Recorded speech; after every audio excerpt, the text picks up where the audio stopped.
کائنات کے کام بارش برسانا، رزق دینا، تقسیم ہونا، یہ سارے کائنات کے کام ہیں۔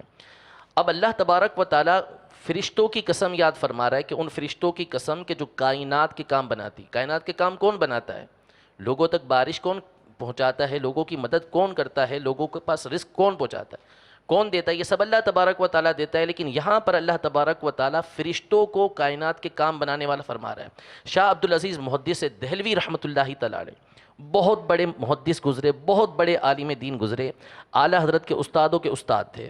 اعلیٰ حضرت ان کو علم کا پہاڑ فرمایا کرتے تھے، اتنے بڑے عالم دین تھے۔ یہ اپنی تفسیر عزیزی کے اندر فرماتے ہیں فالمدبرات امرا، یعنی کائنات کی تدبیر بنانے والے آپ فرماتے ہیں کہ جب اللہ کے نیک بندے اس دنیا سے رخصت ہوتے ہیں تو ان کی جو روحیں ہوتی ہیں وہ فرشتوں کے ساتھ مل جاتی ہیں اور اب لوگوں کے کام بنانا شروع کر دیتی ہیں۔ اب دیکھیے یہ قرآن میں فرشتوں کے لیے اللہ تبارک و تعالیٰ نے یہ فرمایا کہ وہ لوگوں کی تدبیر کرنے والے ہیں، ان کے کام بنانے والے ہیں، تو دونوں کا مطلب جو ہے وہ بالکل واضح ہو جائے گا۔ ایک حدیث پاک میں جیسا کہ یہ سوال کیا گیا کہ بھائی جب اللہ تبارک و تعالیٰ مدد کرتا ہے تو تم کیوں دوسروں سے مانگتے ہو؟ ایک حدیث پاک کے اندر یہ ہے کہ نبی کریم صلی اللہ علیہ وسلم نے یہ ارشاد فرمایا کہ جب تم کسی ایسی جگہ پر ہو کہ جہاں تمہارا کوئی مونس و غمخوار نہیں ہے، کوئی مدد کرنے والا نہیں ہے، تو وہاں پر تم یہ صدا لگاؤ، یا عباد اللہ اعینونی، یا عباد اللہ اعینونی، یا عباد اللہ اعینونی، اے اللہ کے بندو میری مدد کرو، اے اللہ کے بندو میری مدد کرو، اے اللہ کے بندو میری مدد کرو۔ یہ کون حکم دے رہا ہے؟ یہ نبی کریم صلی اللہ تعالیٰ علیہ وسلم حکم ارشاد فرما رہے ہیں کہ اللہ کے بندوں سے مدد کرو۔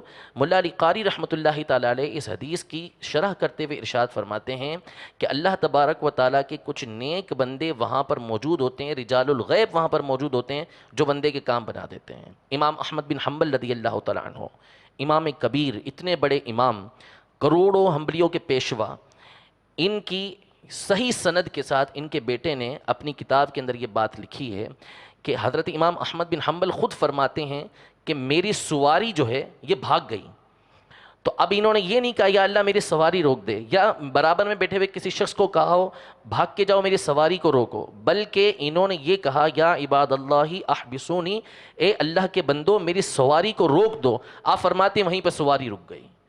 اب یہ دیکھیں سواری بھاگ گئی ہے اور غیب میں بندوں کو یہ امام احمد بن حنبل پکار رہے ہیں کہ میری سواری رک دو، تو کیا امام احمد بن حنبل نے قرآن پاک نہیں پڑھا تھا؟ کیا امام احمد بن حنبل کے سامنے احادیث طیبہ نہیں تھیں؟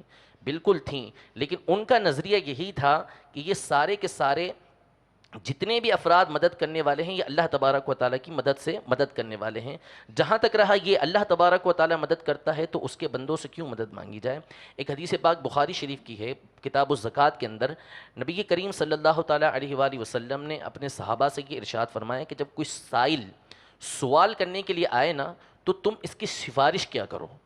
سوال کر رہا ہے وہ نبی کریم صلی اللہ علیہ وسلم سے، لیکن نبی کریم صلی اللہ علیہ وسلم صحابہ کو فرما رہے ہیں تم اس کی سفارش کیا کرو، وجہ یہ ہے کہ تمہیں اس کا اجر دیا جائے گا، حالانکہ اللہ نے جو اپنے نبی کی زبان پہ فیصلہ فرمانا ہے وہ فرما دیا ہے۔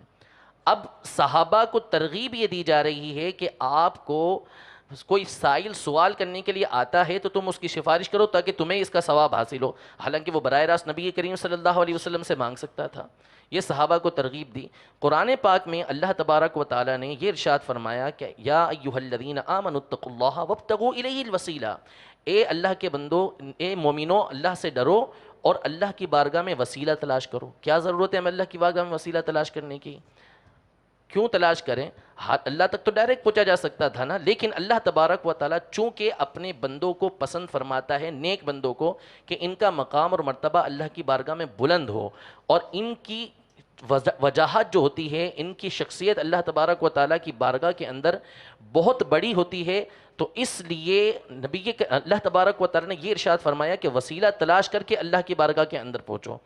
تو یہ جو اولیاء اللہ سے مدد مانگی جاتی ہے، یہ انبیاء سے مدد مانگی جاتی ہے، یہ نبی کریم صلی اللہ تعالیٰ علیہ وسلم کی تعلیمات میں سے ہے۔ خود نبی کریم صلی اللہ علیہ وسلم نے اس کا حکم ارشاد فرمایا، اور اس کی وجہ یہ ہے کہ اللہ تبارک و تعالیٰ اس بات سے خوش ہوتا ہے کہ اس کے نیک بندوں کی تعظیم و تکریم کی جائے۔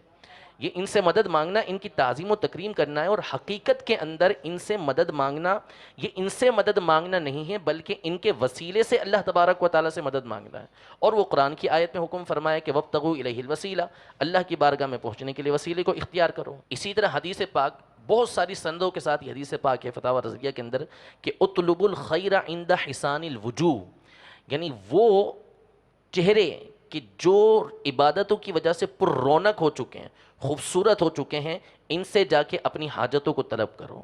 یعنی اس حدیث پاک کے اندر حکم دیا گیا کہ نیک لوگوں سے اپنی حاجتوں کو طلب کرو، اور پھر آپ صحابہ کرام علیہم رضوان کے عمل کی طرف آتے جائیں تو آپ کی آنکھیں کھلتی چلی جائیں گی۔ تو اس طرح اگر واقعات کو بیان کرتے جائیں تو سینکڑوں واقعات اس طرح کے موجود ہیں کہ جس میں صحابہ کرام علیہم رضوان نے نبی کریم صلی اللہ تعالیٰ علیہ وسلم سے ایسی مددیں مانگی ہیں کہ جس کا ہم تصور بھی نہیں کر سکتے۔ ایک صحابی رضی اللہ تعالیٰ عنہ، ان کا ہاتھ نکل گیا۔ اب بعض لوگ کہتے ہیں نا کہ یہ تو ساری جتنی بھی مددیں تھیں یہ دنیاوی مددیں ہیں، ایک صحابی کا ہاتھ نکل گیا تو اب ہونا کیا چاہیے، کسی طبیب کے پاس جائیں، کوئی ڈاکٹر سے اس کو سلوائیں، لیکن وہ نبی کریم صلی اللہ علیہ وسلم کی بارگاہ میں حاضر ہوئے اور عرض کیا کہ میرا ہاتھ نکل گیا ہے۔ حضور علیہ الصلوۃ والسلام نے اپنا لعاب دہن اس پہ لگایا، ان کا ہاتھ جڑ گیا بالکل۔